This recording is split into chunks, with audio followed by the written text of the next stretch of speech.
Așa, cum ne putem folosi de partea audio din Loxon ca și alarmarea efracției.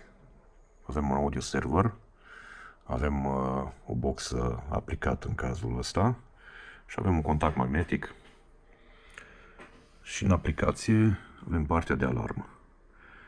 Ok, care acum ne spune că sistemul de alarmă este dezarmat. Avem o monitorizare a contactului magnetic, adică dacă iau partea magnetică îmi arată că ușa este deschisă, ușa sau geam.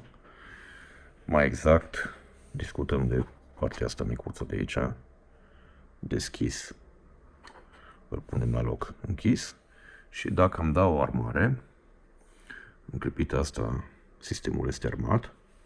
Dacă cineva ar deschide ușa,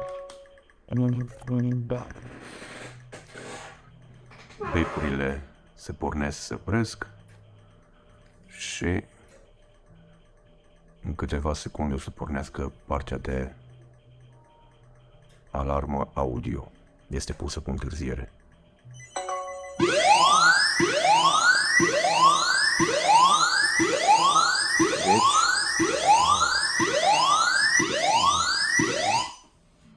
îmi da dezarmare.